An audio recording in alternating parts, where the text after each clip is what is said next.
हाँ sorry, disconnect हो गया था मैं आप लोगों से, लेकिन अब मैं समझता हूँ कि मैं कनेक्टेड हूँ। मैंने नेट का कनेक्शन भी चेंज कर दिया है। तो अगर आप लोग भी यहाँ पेज पे मौजूद हैं और मेरी आवाज़ आप लोगों तक पहुँच रही है तो प्लीज़ गिव मी फीडबैक। कुछ लोगों को मैं देख पा रहा हूँ, तो ऑडियो और video check, audio check, audio check, video check, please please. Okay, thank you Rohit ji. Yes, तो हमारी वो एक्सरसाइज कंटिन्यू रहेगी। जो प्रथम बार जुडिशरी एग्ज़ाम में अपियर हो रहे हैं वो चैट बॉक्स में 1 लिख दें, और जो दूसरी बार या तीसरी बार अटैम्प्ट ले रहे हैं 2 या 3 लिख दें। मैं उनका नाम नोट कर लूँगा, स्क्रीनशॉट सेव कर लूँगा, एंड वहाँ से फिर हम आगे देखेंगे। तो हमने आपको बता दी जीके की इम्पोर्टेंस और किस तरह से इस एग्ज़ाम की आपको तैयारी करनी है।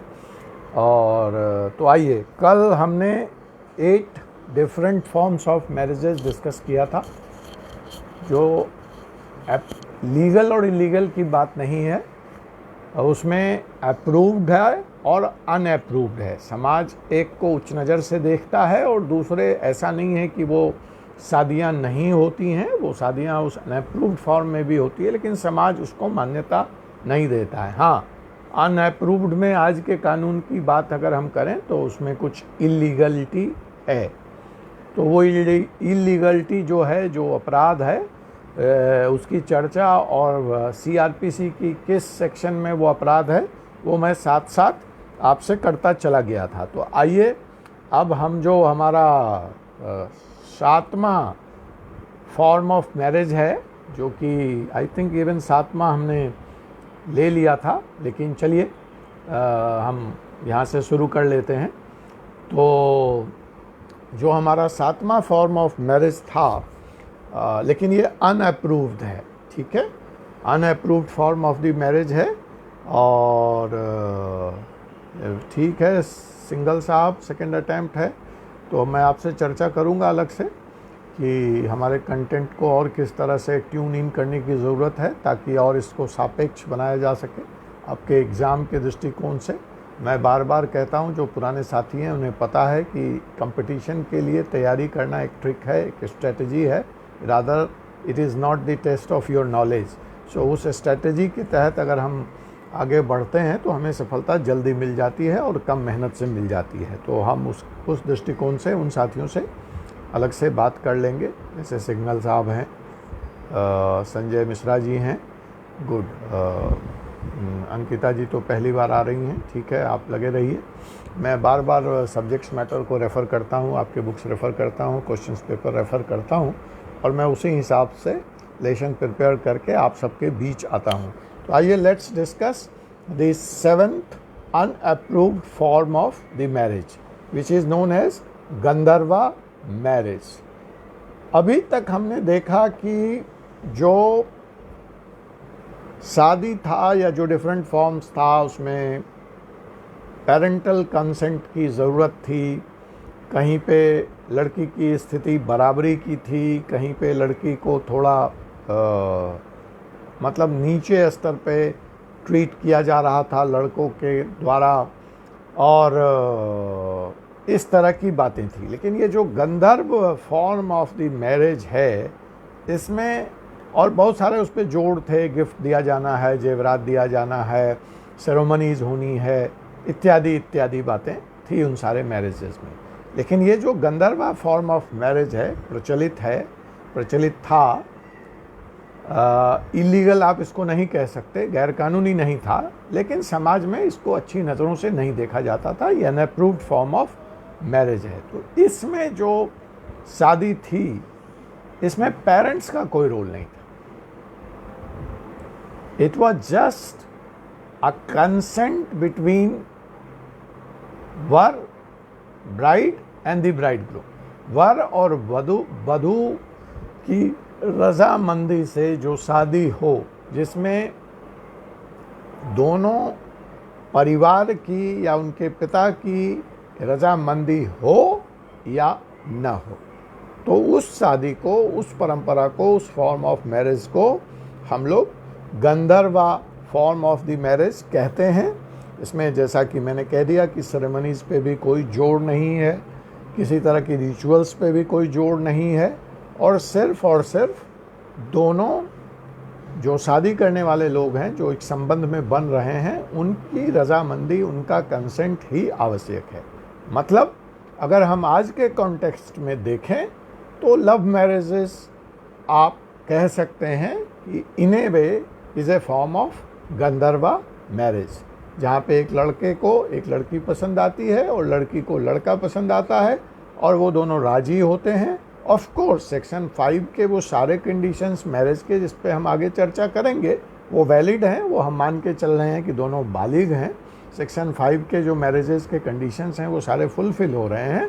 पेरेंट्स की इसमें भूमिका नहीं है, और वो अगर शादी कर लेते हैं या शादी के बंधन में बंध जाते हैं तो इसको Gandharva form of the marriage हम कहते हैं। और ये कोई आज नई बात नहीं है समाज में, ये पहले भी हमारा जो हिंदू सिस्टम था वो उसमें ये प्रिवलेंट था, प्रचलित था।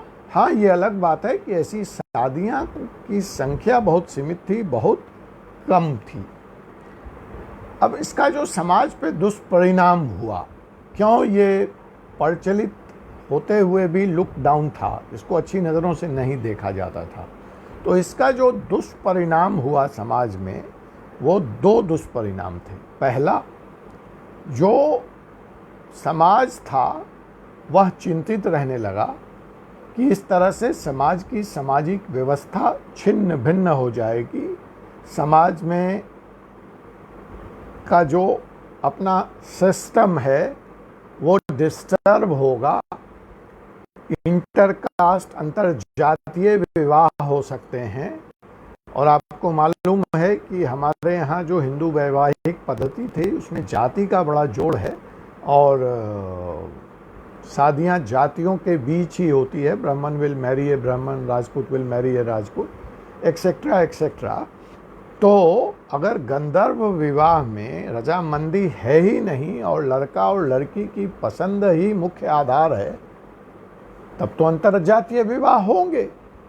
और जाति का बंधन हमारे समाज में बहुत ही मतलब फंडामेंटल था, स्ट्रिक्ट था, और लोग उस बंधन में जीना स्वाभिमान समझते थे, अच्छा समझते थे, आज भी समझते हैं। शादियां वो अपने परिवार में ही, अपनी जातियों में ही करना चाहते हैं।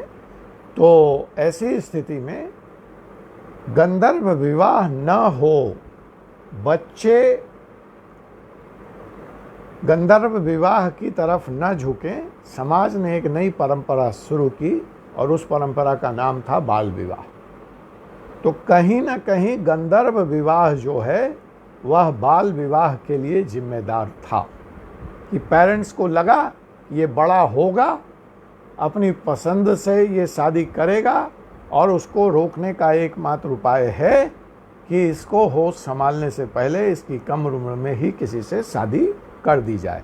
सो the Gandharva form of the marriage led to the child marriage, and we will see the position of child marriage as far as the law is concerned. as far as बड़ा इंटरेस्टिंग सवाल है चाइल्ड मैरिज पे, subjective भी है, objective में भी आपसे पूछा जा सकता है, बहुत सवाल बनेंगे। तो ये जो चाइल्ड मैरिज की उत्पत्ति है, इसकी जो ओरिजिन है, आप ध्यान कीजिएगा, मैंने आपको बताया था कि दहेज प्रथा के उत्पत्ति के लिए हम किस फॉर्म ऑफ द मैरिज को जिम्मेवार मानते हैं, और सुप्रीम कोर्ट का वो कौन सा केस लॉ है जिसमें वो डिस्कस भी हुआ।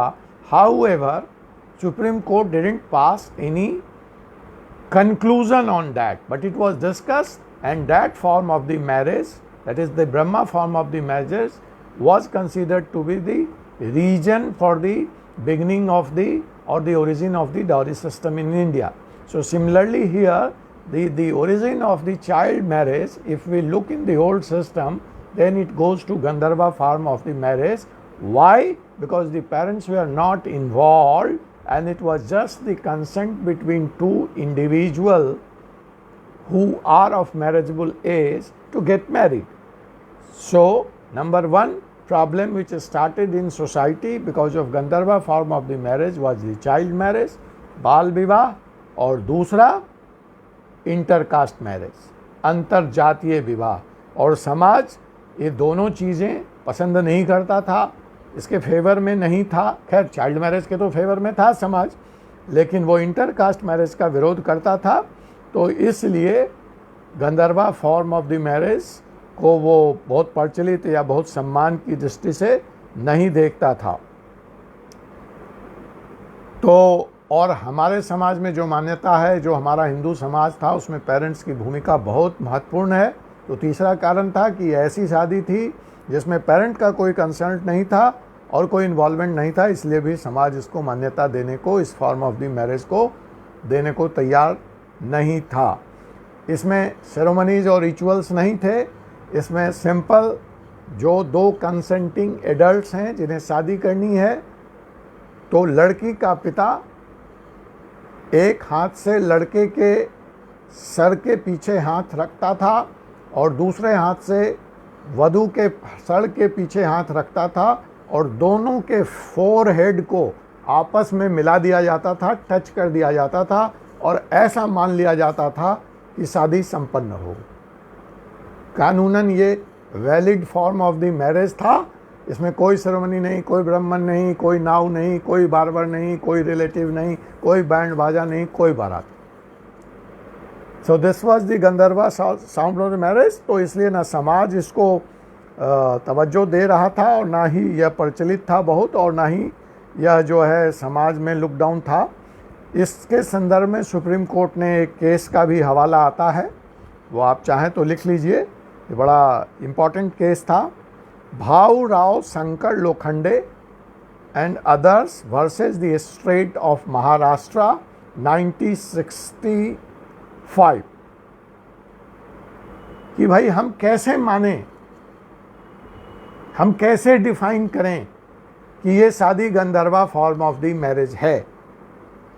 और आप ध्यान दीजिएगा, कल जो लोग क्लास में नहीं थे या जो नहीं थे, मैं पुनः रिपीट कर रहा हूं, अगर 4 approved form of the marriage में शादी हुई है, तब तो स्पेशली महिला के संबंध में हिंदू सक्सेशन एक्ट एप्लीकेबल होगा।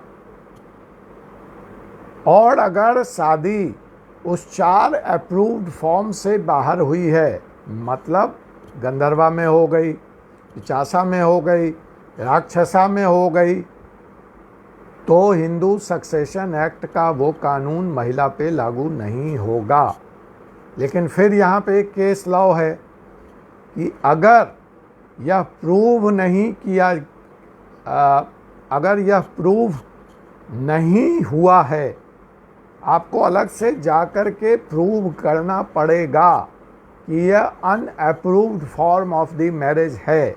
अगर इसका सबूत नहीं है, इसका प्रमाण नहीं है, तो यह सुओ मोटो माना जाएगा कि शादी उस 4 अप्रूव्ड फॉर्म में हुई है, जहां हिंदू सक्सेशन एक्ट का वह क्लाउज महिला के ऊपर भी लागू होगा, प्रॉपर्टी के सक्सेशन में, नेक्स्ट जनरेशन को पास करने में। तो अब सवाल ये उठता है कि how we are going to characterise, हम कैसे ये निश्चित करने जा रहे हैं कि यह शादी Gandharva form of the marriage में हुई है। तो सुप्रीम कोर्ट का यह केस जो है, भाऊ Rao Shankar Lokhande and others versus the state of Maharashtra and other 1965, उन एलिमेंट वाइज उन सेरेमनीज को आइडेंटिफाई करता है और कहता है कि अगर ये इंग्रेडिएंट किसी मैरिज में पाए जाएंगे तो हम उसको Gandharva form of the marriage मान लेंगे। और वो इंग्रेडिएंट क्या था, वो मैंने आपको पहले ही बता दिया कि लड़की का पिता वर और वधू के फोरहेड को आपस में जोड़ देता है और आशीर्वाद दे देता है, तो उसी को शादी संपन्न हुआ माना जाता है और उसको गंधर्वा फॉर्म ऑफ दी, मैंने पहले कह दिया, इसमें किसी प्रेस्ट की, किसी बार्बर की या किसी और तरह के बैंड बाजा बारात भोज की कोई ज़रूरत नहीं है। और ये शादी परफॉर्म मान ली जाती है under section 17 of the Hindu Marriage Act, this is considered solemnized, completed. अब जो यहाँ पे गंधर्वा का बात है, एक रूही जी कह रही हैं सर वो केस लॉ, कौन सा केस लॉ? रूही आप थोड़ा सा स्पष्ट करो, किस केस लॉ की बात आप कर रही हो? कि अगर मैरिज 4 अप्रूव्ड फॉर्म में नहीं हुई है तो हिंदू सक्सेशन एक्ट नहीं लगेगा? Do you mean this case law? आप मुझे लिख दो, मैं बता दूंगा, लास्ट में ले लूँगा, कोई बात नहीं है। आप लिख रही हो ना रिपीट केस, तो कौन सा केस, वो थोड़ा सा स्पष्ट कर दो मुझे। यहाँ पे तो जो था केस लॉ वो मैंने आपको बता ही दिया कि ये जो आपका Bhaurao Shankar Lokhande and others versus state of Maharashtra and other 1965, उसमें सुप्रीम कोर्ट, हाँ, अब जयमाला is also a way of Gandharva marriage, मतलब आप ये कहना चाह रही हैं कि वर वधू ने एक दूसरे के गले में माला डाल दिया और पिता वहाँ थे, और हाँ ठीक है, इसको भी हम Gandharva form of the marriage ही कहेंगे बिकॉज बाकी सारे एलिमेंट्स वहाँ पे मौजूद हैं। अब हम अपने last form of the marriage की तरफ बढ़ते हैं, जो कि अच्छा भावराव वाला, ओके, तो वो मैंने रिपीट कर दिया। Bhaurao Shankar Lokhande and others versus the state of Maharashtra and other 1965 discuss the essential ceremonies of Gandharva marriage. मैं ग्रुप में भी डाल दूंगा आपको। अब आ जाइए हम अंतिम अपने unapproved form of the marriage की तरफ पढ़ते हैं, that is Rakshasa form of the marriage. तो नाम से ही स्पष्ट है, राक्षस प्रवृत्ति, विध्वंसकारी प्रवृत्ति से जो शादी। भाई ये तांत्रिक बाबा जी, आपसे मेरा निवेदन है कि ये लॉ की क्लास चल रही है और यहाँ पे हम शादियाँ करा रहे हैं कानूनी तौर पर। हम लोगों को यहाँ कोई चमत्कार नहीं चाहिए शादी तुड़वाने की और सास को बस में करने की या शत्रु को ख़त्म करने की। तो आप प्लीज़ इस क्लास से में इस तरह के मैसेज ना डालें और आप इसको विड्रॉ कर लें। और अगर आपको लॉ में, कानून में रुचि है और आप इसको कानून की दृष्टि से, ये बच्चे जज बनने वाले हैं उत्तर प्रदेश में, इनको पढ़ने दें, नहीं तो कभी आप आ जाएंगे और इनको जानकारी नहीं होगा तो आपको अननेसेसरी पनिशमेंट दे देंगे ये जज साहब लोग। इसलिए आप इनको पढ़ने दें, हमको पढ़ाने दें, आप डिस्टर्ब ना करें हमें, ठीक है? आप अपना ये मैसेज हटा लें और अगर आपके मतलब का ये क्लास नहीं है तो आप यहाँ से एग्ज़िट कर जाएं, बाहर चले जाएं, और नहीं तो आप जो है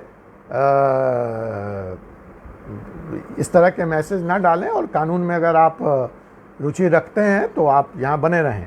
धन्यवाद, आपने उनको ब्लॉक कर दिया। अंकिता जी, आप ना कौस्तुभ ग्रुप एडमिन हैं, उनसे संपर्क करके आप जुड़ जाना, ठीक है? और उस ग्रुप में तो आइए, जो राक्षसा फॉर्म ऑफ द मैरिज है जिसकी हम चर्चा कर रहे थे, तो नाम से ही स्पष्ट है। तो इसमें क्या होगा? फोर्स होगा, ताकत का इस्तेमाल होगा। जो व्यक्ति ताकतवर होगा वो ज़बरदस्ती जा करके लड़की को उठा लाएगा। अब आपको भस्म की कहानी पता है, कैसे वो, खैर उन्होंने शादी नहीं की, वो एक अलग मसला है, लेकिन बाय फोर्स जब आप लड़की को ज़बरदस्ती उसकी मर्जी के बिना, उसके परिवार की मर्जी के बिना शादी की नीयत से, नीयत स्पष्ट है, आप उसके साथ कोई दुराचार या कोई गलत काम नहीं करने जा रहे हैं, आप उसको पत्नी का दर्जा देंगे, लेकिन आपने ना उसकी रजामंदी जानी, ना उसके घर की रजामंदी जानी, आपको पसंद आ गई, आप गए, फोर्स का इस्तेमाल किया, ताकत का इस्तेमाल किया और उसको उठा लाए और आपने उसको अपने घर की बहू बना लिया या अपनी पत्नी बना लिया। तो ऐसा जो फॉर्म ऑफ मैरिज था ये भी काफ़ी प्रचलित था, खास करके मिलिट्री क्लास में जो योद्धा था वो इसी तरह की शादी, बलात शादी भी जिसको आप कह सकते हैं, ज़बरदस्ती की शादी वो किया करता था। और जो उस समय का क्षत्रिय समाज था उसमें भी इस तरह की शादियां काफ़ी प्रचलित थीं। और इसमें यहाँ तक क्रूरता शामिल थी कि लड़की तो ले आते थे, लड़की के माता पिता भाई रिश्तेदार का समूह कत्लेआम कर दिया जाता था। ये इसका एक एसेंशियल पार्ट था कि सिर्फ आपने लड़की लाना नहीं है, लड़की से जुड़े उनके तमाम रिश्तेदारों की हत्या भी की जाती थी और हत्या कर दी जाती थी। और ये जो शादी की रस्म है वह लड़का तलवार चलाते हुए उनके लड़की के रिश्तेदारों को मारते काटते हुए खून की नदी बहाते हुए अपने बहादुरी के झंडे गाड़ते हुए वह शादी संपन्न कराता था। और उसमें उसको अत्यधिक खुशी मिलती थी और वो समझता था कि वो कोई जंग जीत के आया है। और यहाँ से फिर वो जो महिलाओं की या स्त्रियों की हमारे समाज में निम्न स्थिति थी, या जो संपत्ति का कॉन्सेप्ट था कि मैं विजेता हूँ, मैं योद्धा हूँ, और जैसे मैंने ये ज़मीन को जीता है, जैसे मैंने ये राज्य को जीता है, तो यहाँ की सारी चीज़ें मेरी हैं, इसमें किसी की इच्छा की कोई ज़रूरत नहीं है, वो वाला भाव था। तो इसलिए यह भी समाज में प्रचलित था, अनअप्रूव्ड था और बहुत ही हे दृष्टि से इसको देखा जाता था। लेकिन यह एक सच्चाई थी, तल्ख सच्चाई थी, that is the Rakshasa form of the marriage. लेकिन प्लीज़ आज ये आप मत हचमाइएगा, क्योंकि अगर आज की तारीख में राक्षसा फॉर्म ऑफ द मैरिज कोई अपनाता है तो it's a serious criminal offence under section 360C-66 of IPC। और लड़की का अपहरण करने के लिए और शादी करने के उद्देश्य से भी यह अपराध है। आप लड़की का अपहरण शादी करने के उद्देश्य से भी नहीं कर सकते हैं, और आपके ऊपर सेक्शन 366 के तहत मुकदमा कायम होगा और आपके ऊपर मुकदमा चलेगा। और इसमें जो 366 अगर प्रूव हो गया तो आपको 10 साल की सज़ा, फाइन या दोनों का प्रावधान है। So this is your Rakshasa form of the marriage, which was the last out of the 8 form of the marriage. यहाँ तक अगर कोई सवाल है फॉर्म ऑफ द मैरिज के बारे में, कोई केस लॉ आप रिपीट करना चाहते हैं तो मैं आपको 1 मिनट दे रहा हूँ, आप मुझसे पूछ सकते हैं, नहीं तो मैं अगली टॉपिक की तरफ बढ़ूँगा।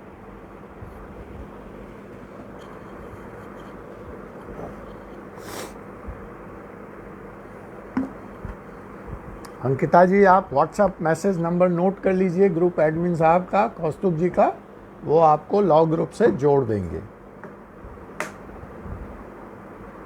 गुड इवनिंग नीलम शर्मा जी, कोई सवाल यहाँ तक किसी भी साथी का?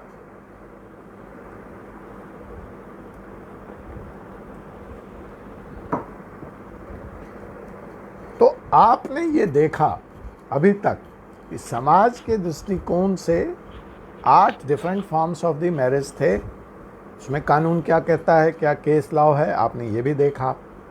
4 तो आज भी अप्रूव्ड है, there is no problem, absolutely. 4 unapproved है, उसमें से अगर हम राक्षसा को हटा दें तो Gandharva legally there is no problem, it's legally valid शादी। और दूसरे भी, और हम 2 को देखें तो वहाँ भी कोई कानूनी प्रॉब्लम नहीं है, वो अनअप्रूव्ड है, ठीक है। लेकिन अब ये पता कैसे चलेगा कानून के दृष्टिकोण से, हिंदू मैरिज एक्ट के दृष्टिकोण से, कि कौन सी शादी वैध है और कौन सी शादी अवैध है? शादी होने की आवश्यक शर्तें क्या है? क्योंकि मैंने कहा कि गंधर्वा में मैंने रेफ़र किया आपको कि धन्यवाद सिंगल जी, धन्यवाद अंकिता जी, थैंक यू। तो मैं कह रहा था कि आपने यह देखा कि किस तरह से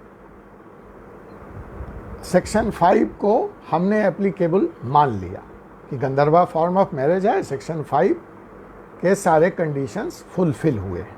तो मतलब सेक्शन 5 जो है हिंदू मैरिज एक्ट का वो कंडीशंस डिफाइन करता है कि शादी की आवश्यक शर्तें क्या है, और अगर उन शर्तों का पालन नहीं हुआ तो वह शादी वैध नहीं मानी जा सकती। तो अब मैंने कहा था पिछली क्लास में कि आप लोग बेयर एक्ट लेके आएंगे, और अब यहाँ से मैंने आपसे एक वादा ये भी किया था कि बेयर एक्ट को कैसे याद रखना है, इसका शॉर्टकट फार्मूला क्या है, मैं आपको अगली क्लास में बताऊंगा। तो अगली जो क्लास होगी हमारी बेयर एक्ट पे ही होगी, और वो मैं शॉर्टकट फार्मूला। तो यहाँ से अब हम बेयर एक्ट के अंदर एंट्री ले रहे हैं। तो आइए हम जो यहाँ पे चैप्टर से संदर्भित है वो है आपका सेक्शन 5। तो जो लोग बेयर एक्ट लेके आ जाए हैं या जिनके पास उपलब्ध है वह उसको खोल लें, और जिनके पास नहीं है तो कोई नहीं, हम इसको यहाँ डिस्कस करने जा ही रहे हैं। आप नेट वगैरह पे खोल सकते हैं, या आप ध्यान से यहाँ सुने, मैं पढ़ दूंगा, चीज़ें आपको क्लियर हो जाएंगी, घर जाके आप उसको देख लीजिएगा और रिवाइज। तो जो पहली बात है ऑब्जेक्टिव के टाइप से आपसे ये सवाल पूछा जा सकता है कि वैलिडिटी ऑफ द मैरिज के लिए कौन सा कंसर्न सेक्शन है। Obvious it is section 5। वहाँ आपको 8-10 चॉइस, 4 चॉइस दे के वो पूछेंगे। तो जो सेक्शन 5 है that is basically about the validity of the marriage. Now अब देखिए वो कहता क्या है। 5 का 1, क्लाउज 1, पहली शर्त है कि जो लोग शादी के बंधन में बंध रहे हैं, मतलब वर और वधू, वो शादी के वक्त उनमें से कोई भी पहले से शादीशुदा नहीं होना चाहिए। एब्सोल्युटली क्लियर, इतना तो आप लोग पढ़े भी होंगे और आपको कोई प्रॉब्लम नहीं है। जो इसका नंबर 2 है, सेक्शन 5 का क्लाउज 2, तो उसमें उसके सब क्लाउज भी हैं A, B, C। तो वो क्या कहता है कि at the time of the marriage, शादी के वक्त, नीदर पार्टी, कोई भी वर या वधू is incapable of giving a valid consent to it in consequence of unsoundness of mind, और का वह शादी वैलिड नहीं मानी जाएगी जहाँ पे दोनों पक्ष में से कोई भी एक पक्ष शादी के स्वीकृति देने की स्थिति में नहीं होगा। ये बात तो ऑब्वियस है, बहुत क्लियर है कि बिना कंसेंट के हुई शादी वैलिड नहीं मानी जाएगी। अब सवाल ये होता है कि अगर कंसेंट देने की उसकी कंडीशन है या नहीं है, यह भी देखा जाएगा। तो पहला क्या है कंडीशन, कि क्या वह मानसिक रूप से स्वस्थ है। अगर वह पागल है, अगर वह मानसिक रूप से अस्वस्थ है, तो ऐसी व्यक्ति की, ऐसे किसी एक पक्ष की स्वीकृति नहीं मानी जाएगी। सो condition number 1 that is section 5(1), वो दोनों में से कोई भी शादीशुदा नहीं होनी चाहिए। सेक्शन 5 क्लाउज 2, व्यक्ति कंसेंट देगा और कंसेंट देने की अवस्था में होगा, means he should be of sound mind, he should not be of unsound mind. Section 5(2) clause 2, though capable of giving a valid consent, has been suffering from mental disorder of such a kind or to such an extent as to be unfit for marriage and the protection of children। कहता है चलिए वो sound mind में था, ये बात तो हमने मान ली, लेकिन हमें उसको फर्दर जाके देखना है कि वह कैपेबल भी होना चाहिए स्वीकृति देने के लिए। और कैपेबल की शर्त क्या है, not been suffering from mental disorder, मतलब सिर्फ वह अनसाउंड माइंड ही नहीं देखा जाएगा। अगर उसका मानसिक तौर पे मानसिक बीमारी का, मेंटल डिसऑर्डर का कोई इलाज भी चल रहा है, मेंटल डिसऑर्डर भी है, वह पागल नहीं घोषित है, वह पागल नहीं है, लेकिन वह अगर मेंटली रिटार्डेड है, वो मेंटली डिस्टर्ब्ड है, तो भी उस कंसेंट को कंसेंट नहीं माना जाएगा। Such by be unfit for marriage and the procreation of children. उसमें क्या है कि वो कंडीशन के आधार पे वो बच्चे पैदा नहीं कर सकता, तो भी वो एक ग्राउंड है, उसको भी हम मेंटल डिसऑर्डर के इसी श्रेणी में यहाँ देखेंगे। वो अपने बच्चों की देखभाल नहीं कर सकता और वह कंसेंट नहीं दे सकता, तो दिस क्लाउज के आधार पर भी हम ये शादी वैलिड नहीं मानी जाएगी अंडर हिंदू एक्ट सेक्शन 5 सब क्लाउज 2 का पार्ट 2। इसका जो थर्ड पार्ट है, the clause C has been subject to recurrent attack of insanity. अब मैंने कहा अगर उसको कोई परमानेंट बीमारी नहीं है, मेंटल डिसऑर्डर नहीं है, एग्रीड, वो अनसाउंड माइंड भी नहीं है, एग्रीड, लेकिन उसको दौड़े पड़ते हैं, मेंटल डिसऑर्डर्स के दौड़े पड़ते हैं, रिकरेंट अटैक ऑफ इंसैनिटी, तो भी उसकी स्वीकृति को स्वीकृति नहीं मानी जाएगी। अब यहाँ पे आप ये ध्यान रखिएगा कि इसमें थोड़ा सा विवाद है। जब हम इंसैनिटी को डिफाइन करते हैं, उसको हम कभी और विस्तार में जाके देखेंगे, लेकिन भूलने की बीमारी इस एक्ट में शामिल नहीं है और पहले ये थी, but by an act 39 of 99 section 2 this word has been, epilepsy has been withdrawn, so now it is just insanity. तो इस बात को आप ध्यान रखिएगा कि epilepsy is also a kind of a mental disorder, but that is not a ground for terming the marriage as invalid marriage. अब चलिए इसी का सेक्शन 5 के दूसरे कंडीशंस, अन्य कंडीशंस क्या हैं। 5 सब क्लाउज 3, जो वर है उसकी उम्र 21 ईयर्स होनी चाहिए। अगर इससे नीचे की उम्र का है तो उसको भी वैलिड मैरिज नहीं माना जाएगा, और जो लड़की है उसकी उम्र शादी के वक्त 18 साल की होनी चाहिए। तो ये आप ध्यान रखिएगा कि section 5 deals with the validity of marriage, clause 1, 2, 3। तो ये आपको ऑब्जेक्टिव क्वेश्चंस में पूछ सकते हैं कि ये कौन सा क्लाउज है, किसका हिस्सा है, एज कहाँ पे आता है। वेयर एक्ट में इसको कैसे याद रखना है उस वक्त मैं डिस्कस कर लूँगा। अब आती है एज, हमने डिफाइन कर दिया। हाँ, अब जो लोग पिछले क्लास में हैं तो हमने प्रोहिबिटेड रिलेशनशिप, स्पंदिया रिलेशनशिप डिस्कस किया था। तो हमें यह भी देखना है सेक्शन 5 के क्लाउज नंबर सब क्लाउज 2 सब क्लाउज 4 में कि ये जो शादी हो रही है वह प्रोहिबिटेड रिलेशनशिप में ना हो।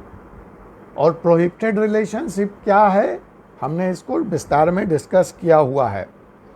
अनलेस एंड अनटिल, वहाँ पे एक एक्सेप्शन है कि अगर कोई आदिवासी समुदाय है, कोई ऐसा समाज है जहाँ पे उनके कस्टम्स हैं और उस कस्टम के तहत वो शादी अलाउड है, तब तो उसको मान लिया जाएगा। अदरवाइज प्रोहिबिटेड रिलेशनशिप आप समझते हैं, ब्लड रिलेटिव से 3 जनरेशन तक लड़की पक्ष से 5 जनरेशन तक लड़कों के पक्ष से, ये सारे रिलेशनशिप प्रोहिबिटेड हैं। तो उस रिलेशनशिप में भी अगर ये शादी हो रही है तो उसको हम वैलिड शादी नहीं मानेंगे, despite fulfilling all other condition. Age का कंडीशन वो फुलफिल कर रहा है, वो ये भी कंडीशन फुल कर रहा है, दोनों शादीशुदा नहीं है, कंसेंट भी है, मेंटल डिसऑर्डर भी नहीं है, सारे कंडीशन फुलफिल हो रहे, लेकिन फिर भी वो शादी वैलिड नहीं मानी जाएगी if it is under one of the prohibited relationship means भाई ने अपनी चचेरी बहन से शादी कर ली, भाई ने अपनी ममेरी बहन से शादी कर ली, मौसेरी बहन से शादी कर ली, तो उस शादी को हम वैलिड नहीं मानेंगे unless and until by custom, local custom which is the source of a law which many a times there is again a ruling on that कि how custom is taken into account over and above the law. We have already discussed that law. तो अगर वो बात है तो वो छूट मिल जाएगी।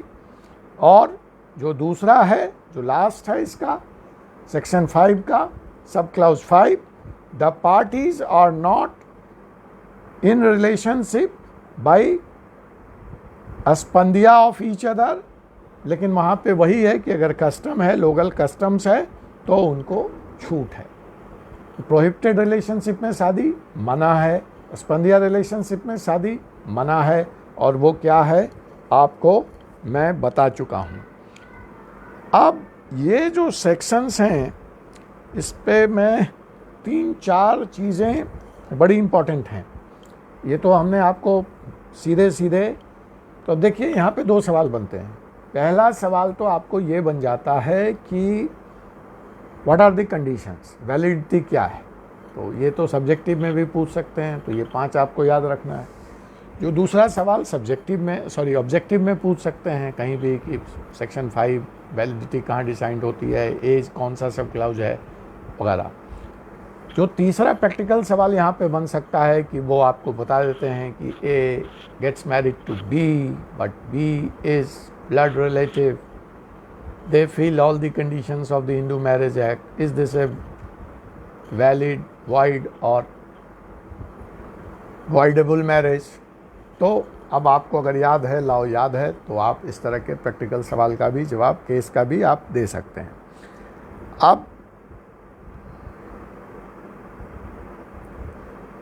यहाँ पे अगर कोई भी शादी चैलेंज होती है on the ground of section 5, violation of either of these conditions,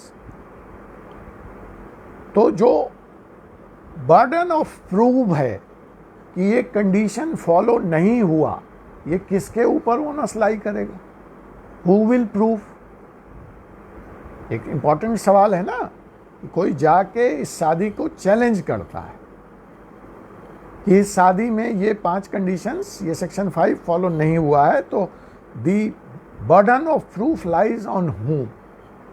सरकार, वधू, वर, पिटिशनर। और बर्डन ऑफ प्रूफ में ओरल को हम मानेंगे, डॉक्यूमेंट्री को मानेंगे, क्या मानेंगे? यह एक सवाल यहाँ पे पैदा होता है प्रैक्टिकल एस्पेक्ट से, या फिर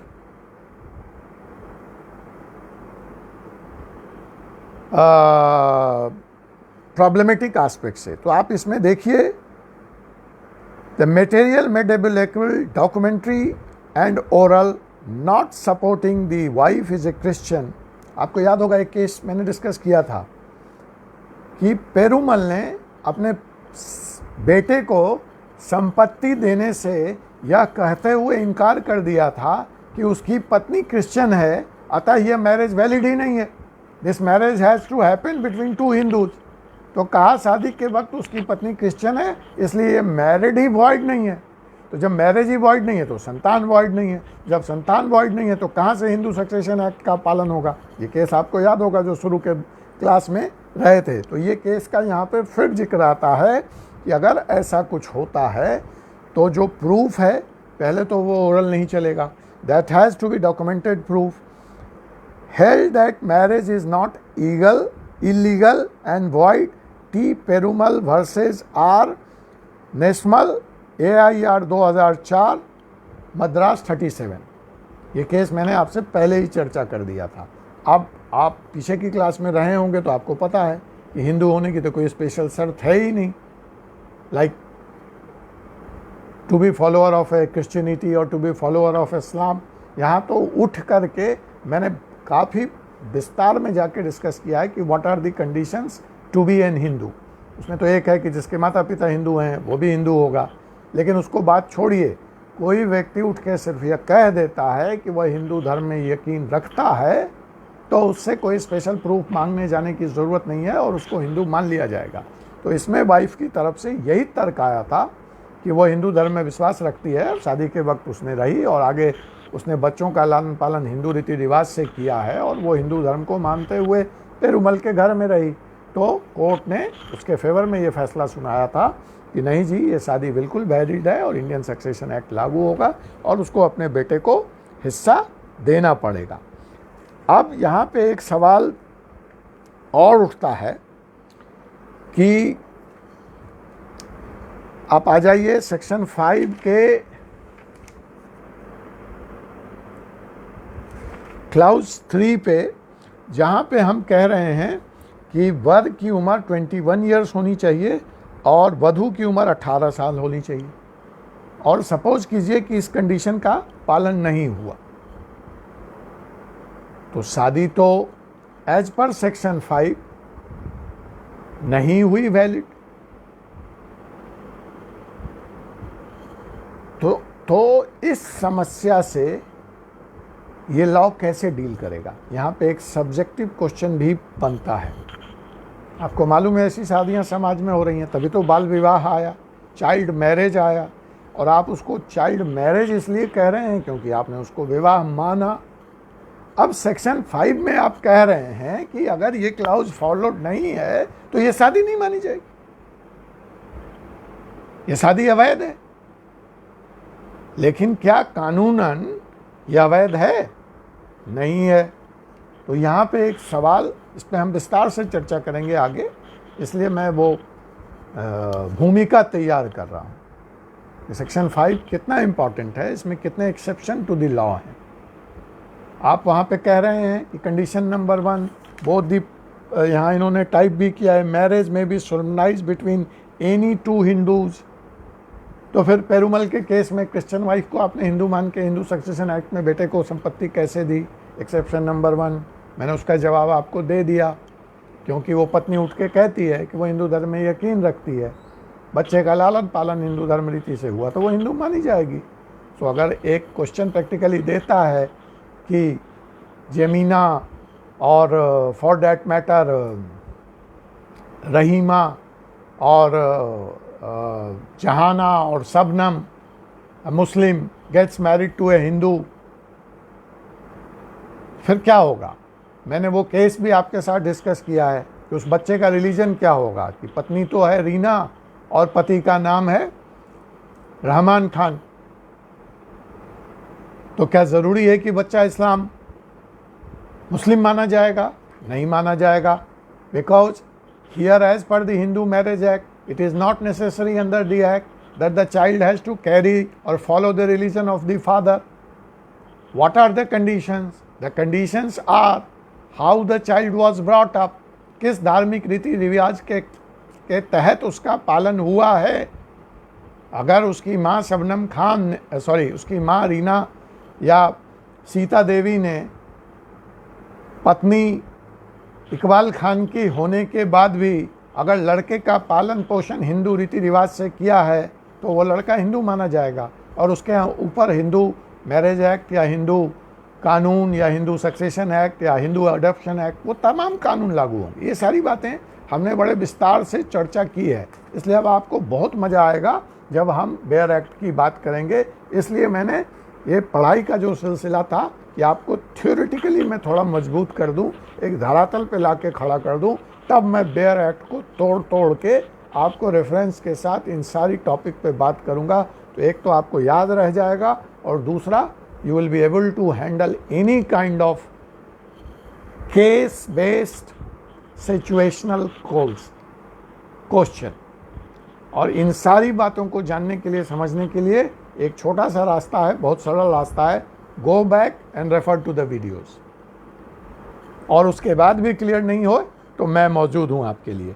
तो मैं जो यहाँ पे बात कह रहा था कि भाई आपने तो इस मैरिज को एज का पालन नहीं हुआ, कंट्रावेंशन हो गया क्लाउज 3 का सेक्शन 5 का, तो ये शादी वैध नहीं है। लेकिन आप इसको चाइल्ड मैरिज कह रहे हैं, मतलब आप स्वीकार कर रहे हैं। तो एक सवाल बनता है, वो अक्सर पूछा जाता है, is child marriage wide or voidable. Each child marriage under the Hindu Marriage Act is void or voidable. इस सवाल को हम विस्तार से लेंगे क्योंकि यह सब्जेक्टिव के लिए भी इम्पॉर्टेंट है. अभी एज ए पासिंग रेफरेंस मैं आपके साथ डिस्कस कर देता हूँ. तो जो पहली बात है कि any marriage solemnized in contravention of the clause 3 of the section 5 is neither void not voidable. न यह स्वीकार्य है न यह अस्वीकार्य है. तो फिर है क्या ये? आप कह रहे हैं ना हम इसको स्वीकार मान सकते हैं और ना ही हम इसको अस्वीकार मान सकते हैं. Though there is the contravention of section clause 3 of the section 5. फिर ये क्या है? इलीगल है, क्रिमिनल ऑफेंस है. शादी पे क्वेश्चन मार्क नहीं है. अब शादी हो गई तो वो पति पत्नी हैं डिस्पाइट द कंट्रावेंशन, लेकिन उस सेंस में नहीं है. वाइड और वाइडेबल दोनों चीजें ध्यान रखिएगा. तो you have to explain. But it is punishable under the IPC under the section 18. The person concerned are liable for the punishment under section 18, and if the requirements of clause 4 of subsection 2 of section 30 as inserted in the Marriage Law Amendment Act 1976 are satisfied, at the instance of the bride a decree of divorce can be granted. That is the case P. Venkataramanna versus the state, AIR 1977 AP 43. मैं समझता हूँ मैंने इसको तेजी से पढ़ दिया है, आपको समझ में ये बात बिल्कुल नहीं आई होगी. I understand. आप बिल्कुल चिंता ना करें, यहाँ पे हमारा ये विषय नहीं है. मैं उस पर आऊँगा. ये सवाल आपके साथ जैसे मैंने इस Hindu marriage is a contract और इज़ ए सेक्रामेंट डिस्कस किया था, उसी तरह से child matter is a void, voidable, why it is punishable, why it is not punishable, under which act it is punishable. हम विस्तार से इस सवाल को आगे लेने जा रहे हैं. तो यहाँ पे आप बस इतना समझिए कि despite the violation in case of A child marriage it is neither void not voidable. अब क्या कह रहा है? एक और कंडीशन आई है ऑलरेडी पेरुमल की तरह, जो आपका क्लाउज 1 की तरह हम कह रहे हैं कि दोनों व्यक्ति हिंदू होना चाहिए. तो अब एक सिचुएशन लेते हैं हम कि there is a Hindu man who converted as a Christian. धर्म परिवर्तन का अधिकार है, संविधान हमको वो अधिकार देता है. So now look at the case. There is a the clause says both the parties have to be Hindu at the time of marriage. Now the clause says that there is a Hindu man, Ram, he becomes James, and now what James does? Who converted as Christian, and a Christian lady in Hindu form is not a valid marriage. तो अब जो mister Ram हैं, he converted to James. और उस तरफ क्या हुआ है कि let's say Mary has become Sita and they get married. Will this be a marriage, valid marriage as per the Hindu law? Any reply? If my question is not clear I will repeat. ध्यान से सुनिए बात. Ram gets converted to Christianity, marries Sita. She has converted from Christianity to Hindu. So, if this kind of marriage is solemnized, will it be, as per HMA, considered a valid marriage? Answer is no. Because what is the status of Ram today? No, Singhal Sahab, this is not a valid marriage. Look at the condition. Practical questions ऐसे ही आएंगे आपको. हम क्या कह रहे हैं? हमारा act क्या कह रहा है? शादी के वक्त दोनों हिंदू होने चाहिए. ध्यान से समझिए मेरी बात को. यस शुक्ला जी, ध्यान रखो. उसके प्रीवियस स्टेटस से हमें मतलब नहीं है, उसके प्रीवियस एज से हमें मतलब नहीं है, उसकी प्रीवियस बीमारी से हमें मतलब नहीं है. We are concern with that point of time when both of them are getting married, when the marriage is being solemnised. उस दिन राम जो हिंदू था वो अब जेम्स है, तो वो हिंदू रहा ही नहीं। यस, वधू हिंदू है, fine, accepted, but then it is the 50% fulfilment of the clause, not 100%। हमें चाहिए क्या? 100% फुलफिलमेंट चाहिए, दोनों हिंदू होने चाहिए। राम अपना धर्म बदल चुका है, जेम्स हो चुका है, और वह एक क्रिश्चियन लेडी से जो हिंदू हो चुकी है उससे शादी कर रहा है, तो यह शादी वैलिड नहीं मानी जाएगी। Important case law defining this, ये बड़े प्रैक्टिकल सवाल हैं, ये आए हैं, कोर्ट के पास आए हैं और डिफाइंड हुआ है, इसलिए आपको कंफ्यूज होना स्वाभाविक है। इतनी चीज़ों में लॉ में स्पष्टता नहीं रहती, बेयर एक्ट में चीज़ें तो केस से ही डिसाइड होती हैं। तो इसमें जो एक केस आया इम्पॉर्टेंट, जिसके आधार पर यह तय हुआ कि ऐसी शादी वैध नहीं मानी जाएगी, उस केस का नाम था एम विजया कुमारी वर्सेस के देवावालन, AIR 2003, केरला 363। मैं फिर से रिपीट कर दे रहा हूँ, एम विजय कुमारी, देखो नाम से स्पष्ट है कि वो क्रिश्चियन लेडी हिंदू हो गई, और ये जो साहब हैं के देववालन क्रिश्चियन हो गए हैं लेकिन नाम अपना हिंदू कैरी कर रहे हैं। So it gives the impression कि both are Hindus, but he is actually not a Hindu. So in this case M Vijaya Kumari versus K Devavalan, AIR 2003, Kerala 363। So I am clear now? Yes Neelam ji, आप सही हैं। अब एक और सिचुएशन लेते हैं, इसमें मज़ा आ रहा है आप लोगों को? अच्छा लग रहा है? मैं थ्योरेटिकल नहीं पढ़ा रहा हूँ, मैं बेयर एक्ट उठा के पढ़ दूँ तो आप पढ़ ही सकते हैं, क्लास में भी पढ़े होंगे। इस तरह के आपके केस स्टडीज़ आएंगे, मैं उसके लिए आपको तैयार कर रहा हूँ। इंटरप्रेटिंग दी बेयर एक्ट, ब्रेक करके, तोड़ के हमें बिल्कुल यहाँ घुस जाए, और ये हम अगर प्रैक्टिस भी कर रहे हैं तो भी हमारे ये नॉलेज काम आएगा, इस पर एब्सोल्युटली हमको क्लियर होगा। थैंक यू शिवेंद्र जी। अब आइए एक सिचुएशन लेते हैं इसमें, ये तो हो गई राम और क्रिश्चियन और ये वो। अब आइए एक सिचुएशन है, शादी हो गई, राम साहब जेम्स बन गए और उधर जो मैरी थी वो सीता देवी बन गई, दोनों की शादी हो गई। हमने कह दिया वैलिड नहीं है। अब इसमें से एक खड़ा होता है दूसरे दिन कोर्ट में और कहता है शादी तो हो गई, बट वी हैव नॉट कोहिबिटेड। शादी की एक कंडीशन कोहिबिशन भी है, कंजुअल राइट्स है।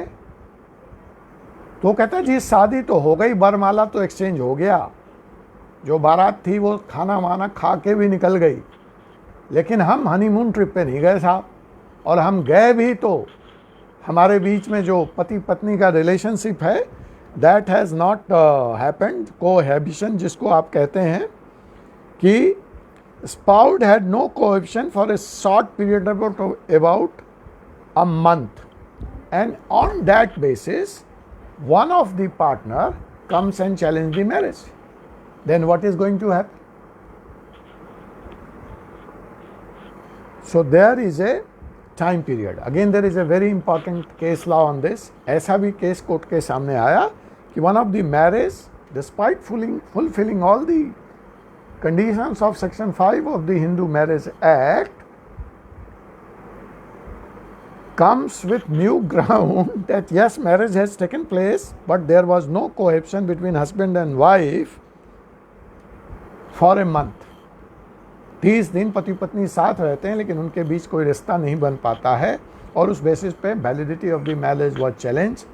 सो माय डियर फ्रेंड, अगर ऐसा सिचुएशन है, so this period is neither reasonable nor permissible।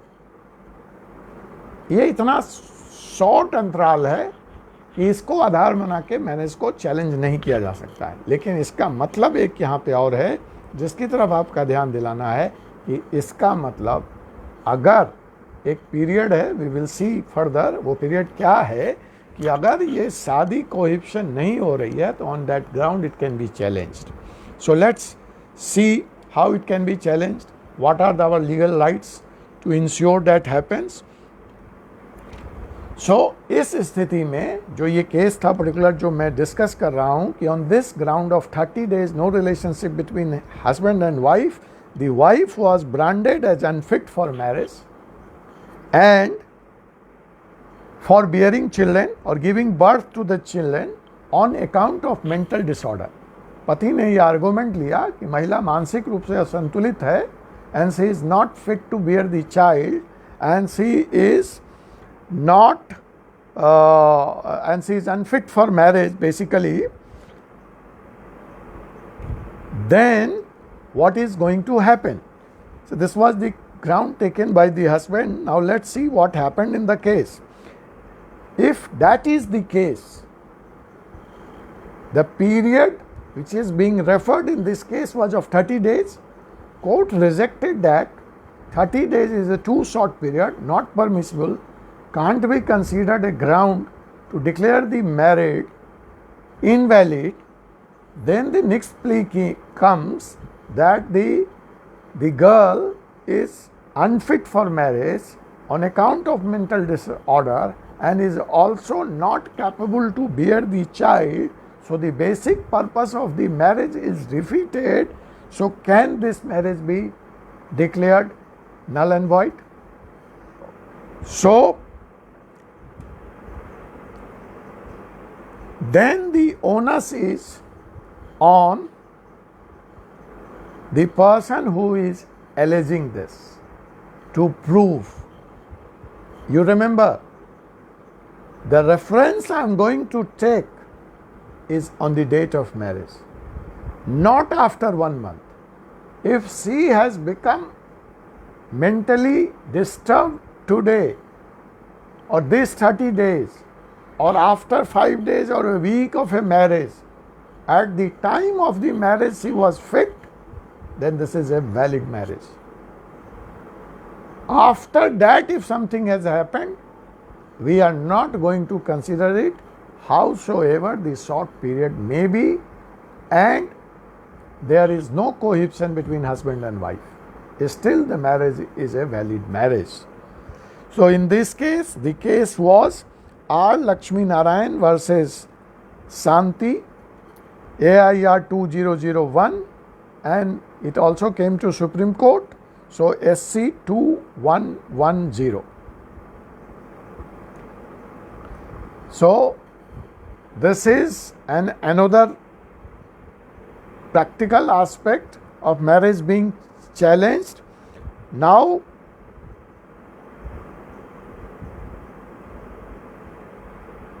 there is another scope which is not defined here in this 5 clause, but let's assume a practical case that there is no marriage.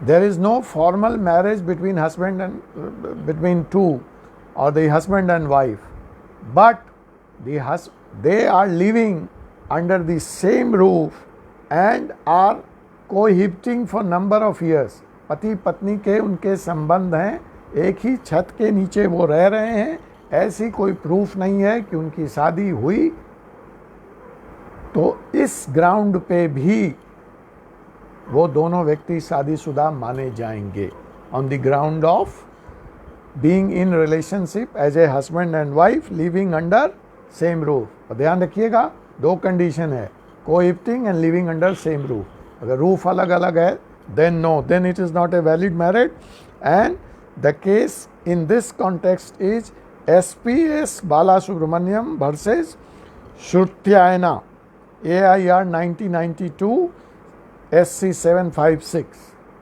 So these are the few exception. अब हम इसको आगे बढ़ाते हैं। वैसे तो अब आपके क्लास का टाइम ख़त्म हो गया, लेकिन चलिए हम इसको कंक्लूड कर देते हैं। So basically section 5 is about the validity of the marriage, the conditions to be fulfilled, we discussed in detail. Now you can refer to the Bayer Act, read it, आराम से पढ़िए। इसमें जो मैंने आपको एक्सेप्शंस बताए, जो चैलेंजेस बताए, वो मैंने आपको डिस्कस कर दिए। वीडियो मौजूद है, उसको रेफ़र कीजिए। जैसे भी क्वेश्चन घुमा के पूछता है पूछने दीजिए। चाइल्ड मैरिज का कॉन्सेप्ट हम डिटेल में लेने जा रहे हैं आगे, कि भैया एज फुलफिल नहीं है फिर भी मैरिज मानी जा रही है, ऐसा क्यों है, स्ट्रेट अवे वायलेशन है, तो is a child marriage void और voidable, we will see further. हमारी जो नेक्स्ट क्लास होगी उसमें आप बेयर एक्ट लेके आइए, and this is the way will be continuing and discussing side by side Bayer Act. Once we will complete the Bayer Act in this way, then I will go back to the Bayer Act so that आपको एक revision मिल जाएगा, और उस वक्त मैं आपको formula बता दूंगा, वो ट्रिक बता दूंगा कि ये सारी चीज़ें आपको कैसे माइंड में बिल्कुल पिक्चर परफेक्ट याद रहेंगी. So the next topic which we are going to cover is bigamy, क्योंकि हम वहाँ कह रहे हैं कि शादी के दिन वह व्यक्ति दोनों में से कोई भी शादीशुदा नहीं होना चाहिए. तो उसका क्या होगा? एक व्यक्ति पहले से शादीशुदा है और फिर दूसरी शादी कर लेता है, तो उसको हमारा लॉ हिंदू मैरिज एक्ट किस तरह से देखता है, वो किस सेक्शन का अपराध है, उसके लिए क्या पनिशमेंट है, क्या वो अलाउड है, क्या वो अलाउड नहीं है. So that is the topic we are going to take in the next class. And of course we are going to take child marriage, that then why this child marriage is void and is invoid, and then is it a legally crime but still prevalent in the society, what all law says about it, what are the important case laws on it, that's we will take up in the next class. So यहाँ पे अगर आप लोगों का कोई सवाल है, कोई और पूछना है, तो आपको मैं 1 मिनट दे रहा हूँ, आप मुझे पूछ लें. अदरवाइज़ आप सब लोगों का बहुत बहुत धन्यवाद. आप आए और बहुत बड़ी संख्या में आए. Jamshed Raza ji, Neelam Sharma ji, Shivendra Kumar Singh ji, Jamshed Raza ji, thank you very much. And thank you Shivendra ji. आप सब लोगों को शुभ रात्रि and all the best wishes. Take care of your health. Swati Gupta ji, अभी कोरोना ख़त्म नहीं हुआ है, तो अपने स्वास्थ्य का ध्यान रखते हुए आप लोग अपनी पढ़ाई में जमे रहिए. आपको निश्चित तौर पे सफलता मिलेगी. और हम व्हाट्सएप ग्रुप में जुड़े हुए हैं. अगर और भी कोई डिस्कशन है, और भी कोई सवाल है, तो आप सब लोग स्वतंत्र हैं वहाँ पे पोस्ट करने के लिए, या through Kaustubh ji to reach out to me, और हम उसको ज़रूर एड्रेस करेंगे. आपका इस लेसन के बाद भी कोई सवाल है तो आप पढ़ के आइए, अगली क्लास में हम उसको भी ले लेंगे और हम उसको डिस्कस कर लेंगे. मैं बार बार कहता हूँ कि देयर इज़ ए फार्मूला. जो आप यहाँ क्लास अटेंड कर रहे हैं, विद इन फर्स्ट 24 आवर्स आप उसको रिवाइज़ कर लीजिए, फिर that becomes the permanent part of your memory. आप बिल्कुल ऐसा ना सोचें अच्छा आप तो क्लास में थे ही, सुन लेंगे. नहीं, सुन नहीं लेंगे. यूट्यूब पे है, पहली 24 घंटे में जाके उसको पहली फुर्सत में सुन लीजिए, तो वो आपके मेमोरी का परमानेंट पार्ट हो जाएगा. नंबर 1. नंबर 2, जो अक्सर कौस्तुभ जी कहते हैं कि आप ये न सोचें कि मैं ऑनलाइन नहीं जाऊंगा, बाद में यूट्यूब पे है मैं सुन लूँगा. देखिए, यहाँ आने का मतलब है इस इन्वायरमेंट में साइन इन करना, और इस इन्वायरमेंट में, इस वेब में, इस एनर्जी में जब आप मौजूद होकर ये पढ़ाई करेंगे, तो जो रिसेप्टिव पावर है आपका, दैट इज़ 100% डिफरेंट जब आप अपने कमरे में बैठ के यूट्यूब पे सुनेंगे. इसीलिए ग्रुप स्टडीज़, क्लास स्टडीज़ का महत्व है. नहीं तो सब कुछ तो फिर स्कूल कॉलेज की ज़रूरत क्या थी, टीचर को क्लास में आके लेने की ज़रूरत क्या थी. ऑनलाइन भी टीचर ही पढ़ा रहा है, आप समूह में पढ़ते हैं, कोरोना में भी. फिर तो गूगल पे सब कुछ डाल दो, यूट्यूब पे डाल दो, सब लोग ज्ञानवान हो जाता. नहीं, एक साइकोलॉजी का कॉन्सेप्ट है, साइंस का कॉन्सेप्ट है कि जस्ट बाय बीइंग प्रेजेंट, मात्र उपस्थिति से हम जो कार्य है उसके कार्य का 50% निष्पादन कर देते हैं. उसको हम पूरा हुआ मान लेते हैं और वो पूरा हो जाता है just by being present. 25% by being participatory. यहाँ चैट बॉक्स में आप टाइप कर रहे हैं, यस नो कर रहे हैं, सवालों का जवाब दे रहे हैं, तो आपका 25% काम और हो गया, आपका लेसन तैयार हो गया. और बाकी 25% है, जैसे ही आप उस 24 घंटे के अंदर उसको आप रिवाइज कर लेते हैं, तो you are 100%, you are done for the topic. ठीक है. सो कौस्तुभ जी, कुछ लोग आपसे ये अनुरोध कर रहे हैं, बार बार नए लोग जुड़े हैं. अनु यादव जी हैं, आप उनको भी जोड़ लीजिए. और यहाँ पे कौस्तुभ जी नंबर दे रहे हैं, मैं रिपीट कर देता हूँ, 9455222921. रिपीट करता हूँ, 9455222921. यहाँ पे उन्होंने लिंक भी दे दिया है, आप इस लिंक से भी जुड़ सकते हैं, और इस नंबर से भी आप व्हाट्सएप ग्रुप में जुड़ सकते हैं. गुड नाइट, सबा खैर. नमस्कार, प्रणाम।